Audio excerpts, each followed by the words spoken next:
There's a Unitarian Universalist joke. Some of you have probably heard. It's a story. It could be true. It's apocryphal. And it goes like this.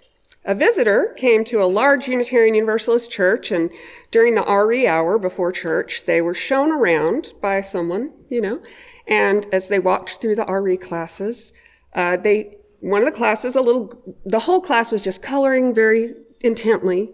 And so they walked in, and the visitor, after looking for permission, asked one little girl, "What are you drawing?" "God," she said. And the visitor said, "Well, no one knows what God looks like." And she says, "Well, they will when I'm finished." And if there's one through line in Unitarian and Universalist and Unitarian Universalist history, it is heresy. If you would like to trace our philosophical and actual history back 2,000 plus years, look for schisms and splits, look for rebels, questioners, seekers, and above all, stubborn people who won't be quiet. That's us. I was raised UU, and although when I was a smallish young person, like the little girl in the story, I personally was a militant atheist. I know. I did have the self-confidence of the girl in that story.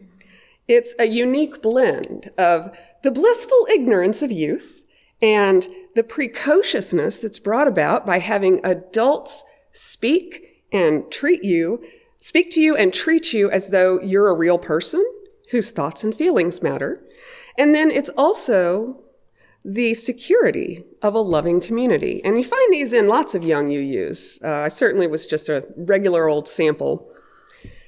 And it's a healthy start to life to have that kind of confidence. We all need it. It turns out that the whole world will eventually come out and temper all of our arrogance with experience. And we will learn that the world is hard. We don't have to teach that to our children. We don't have to do that. And so even with that experience of having the world teach me about my own smallness, which is good, the self-confidence that I had as a child remained. And I've never doubted that I have worthiness, that I'm worthy of being loved. And that's something that I think all kids should have. This is a whole tangent, excuse me. So I think this is true of a lot of UU kids, though. And so it takes, I just do want to say, if you've got your kids, bring them to church. I went on a tangent. So the basic message here, though, really, UUs are stubborn. That's the long and short of it, which is maybe why after my militantly atheist childhood and my basically secular agnostic youth and adulthood, I couldn't seem to leave the word God alone. Got to be stubbornness. Otherwise, I would have given up a long time ago. A few weeks ago, I told you a story about a former UUA president, William Sinkford, and how part of his reason for going to seminary in his late middle age was that he felt that Unitarian Universalists need to restore the language of reverence to our faith. If you are a visitor today, our history, especially since the beginning of the 20th century, has largely been one of humanist influence. We take science and reason extremely seriously, and considering how easy it is to see examples of abuse of religion, it's no wonder that Unitarian Universalists for many years moved very far from the language of reverence. Services weren't worship services, they were programs.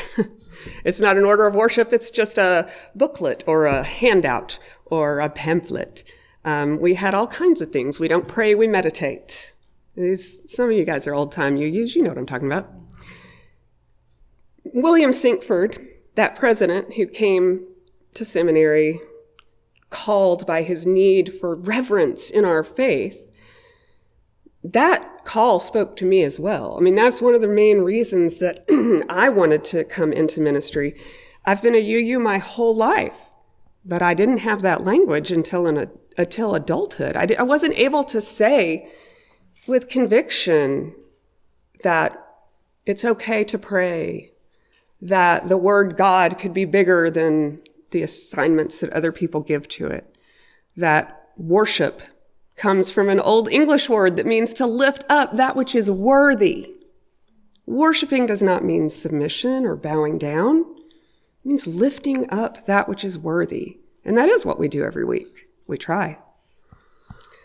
So, a lot of times we have moved away from that. I do love words. Words are how I think. My sister thinks I'm hyperlexic instead of dyslexic, which is that everything in my brain is words. And I taught myself to read when I was 3. And here's something.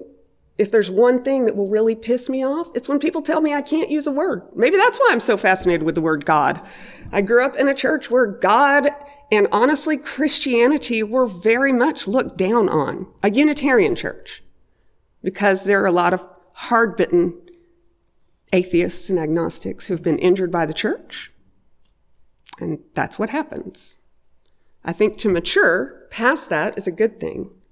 And I think that's what this church does so well, is that this church, I notice, makes space both for the militant atheist and the in love with God theist. We have room for that. So if you want to know how badly I don't like being told that I can't use words, you could always consult my sisters on my persistent campaign for permission to drop the F-bomb. When I was 12, I was like, I know what it means. I can use it correctly. I know when to use it. I was very stubborn. It was an ongoing campaign that I won when I turned 13. Thank you. So like when people come to me and say, Pastor Kris, why do we call it worship? It's so churchy, or Christian, or religious, or whatever objection we put onto it. I love that. Oh my gosh, did you come to me and we get to talk about words? So today I'm going to talk about God, the word God.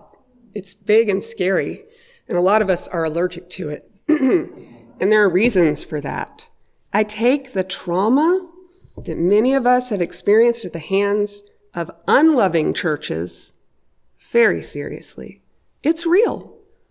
There are therapists who specialize in religious trauma, and they should. There's lots of business. And so this word God and this allergic reaction to it are important to Unitarian Universalism, because I'm fine if you're an atheist and you're happy to be an atheist and that's what you want and believe in life. That's a great way to live. Most of the atheists I know are humane. They are highly dedicated to making the world better right now because they don't believe in another chance. I love atheists. But if you're not an atheist, or if you're an agnostic, or if you're a downright theist, Unitarian churches can be hostile. They can. This one, again, does better than many. I love that about you. When I recently spoke at the women's conference, a couple of old congregants of mine were in my class from my last church, and they said, boy, you sure do use the word God a lot more than you usually used to. I was like, oh, gosh, I guess that's true. I better think about that. So here's what I've kind of been coming to. Well, I'll get there. I personally, let me just start again, real quick, different story. St. Augustine or Augustine or Augustine, and I just usually say Augustine because I can't decide. He was from Ethiopia, and he like basically crafted this whole swath of Western Christian thought about original sin, women's fault, who gets to go to heaven, probably not you, and human nature, foul, dripping with sin, and in need of Jesus. Yeah, he was very up on the human nature. Now, that said, Augustine did write a lot of stuff, and some of it's really beautiful. And so the first line of his that really grabbed me when I was in seminary was a Latin line, Quaestio mihi factus sunt.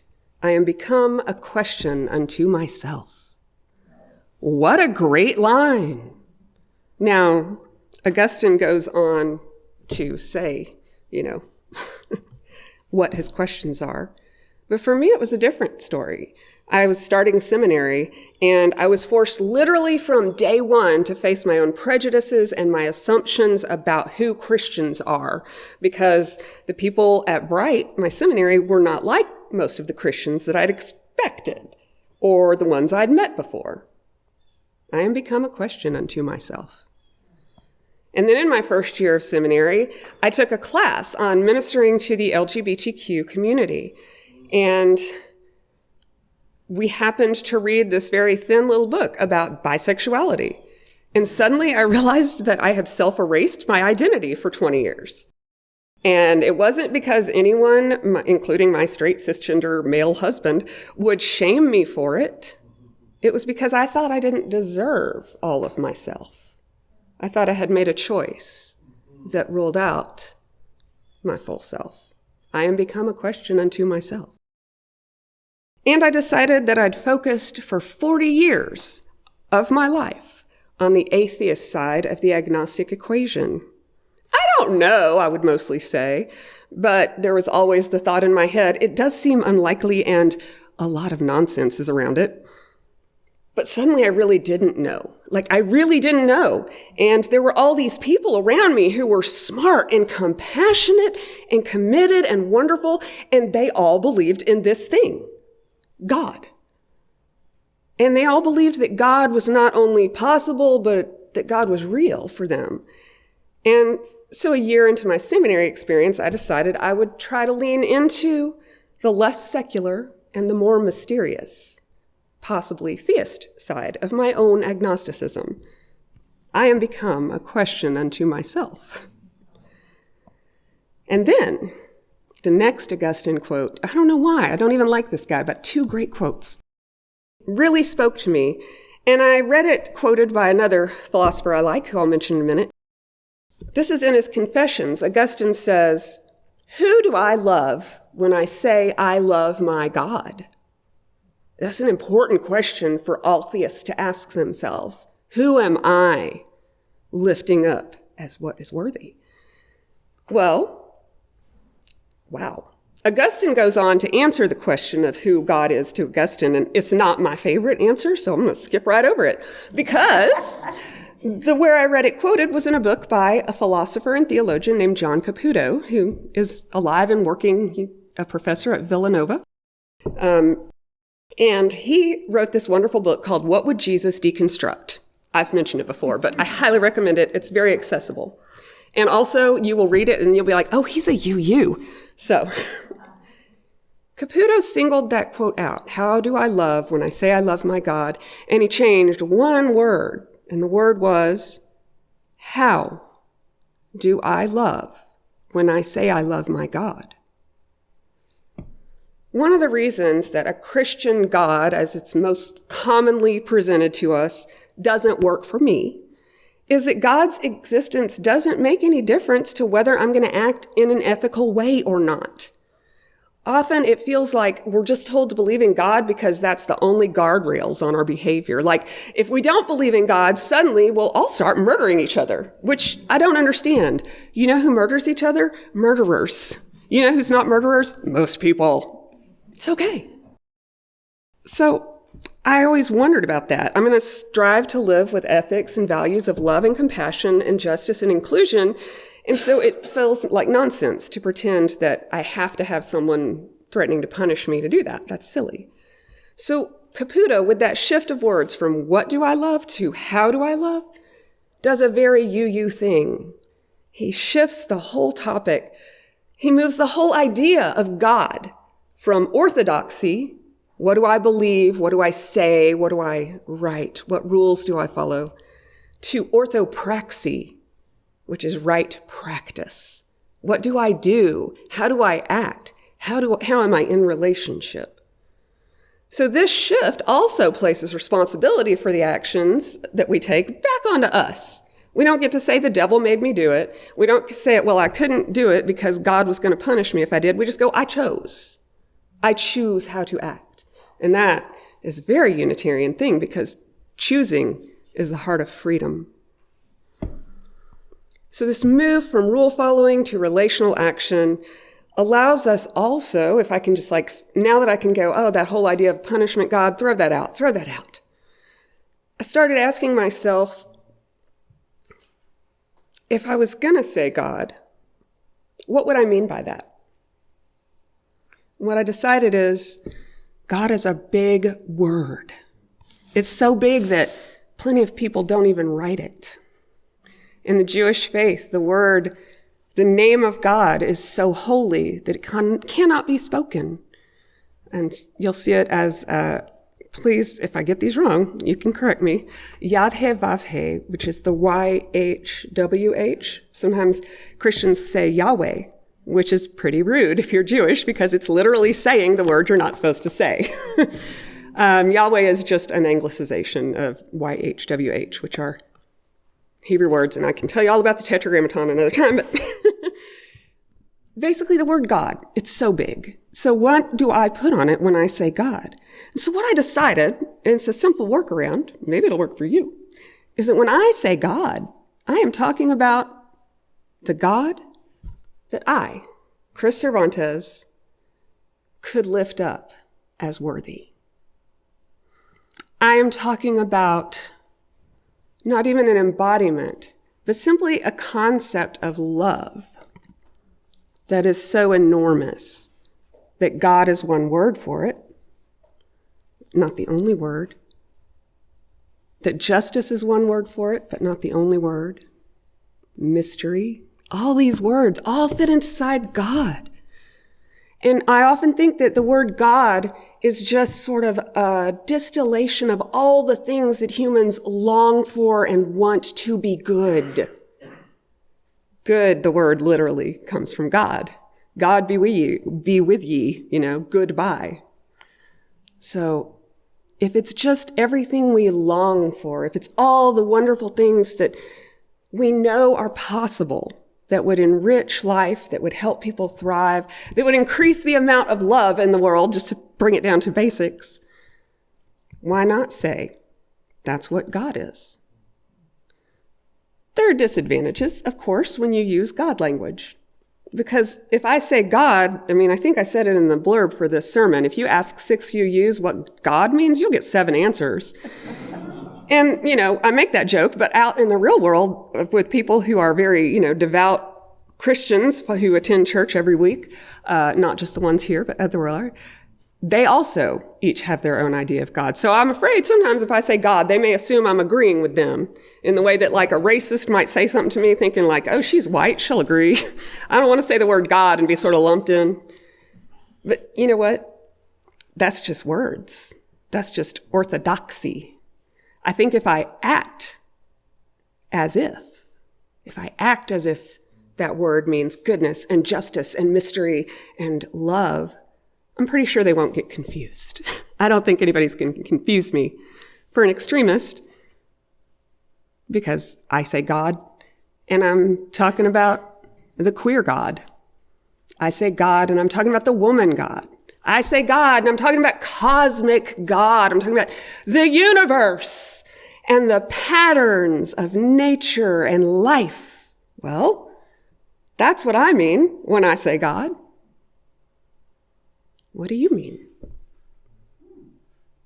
So I ask myself these questions, and I'm presenting them to you. You've been along with me on this journey of being comfortable with using the word God. And I don't think everybody is going to get comfortable with that word, and that's okay. And I still have plenty of times where I'm like, oh, God, no. But it is the culture. It's the water we swim in. We all, when we're in desperate need, we say, oh, God, Jesus. It's cultural. It's okay. So that's useful too. It's nice that if I say, oh, God, maybe there's a loving presence that goes, oh, yeah, I agree. I'm with you. That's all we need. We need to know we're not alone. We need to know that connection and relationship and action are more important than words we say and rules we follow. We need to know that we are loved. And we need to know most of all, I think, that the word God, whatever it is, lives here. Every one of us contains it. And we can use it or we can set it free. but it's your choice, and that's freedom. And if we're all like that little girl who said, they'll know what God looks like when I'm done, that's not a bad way to live. Amen.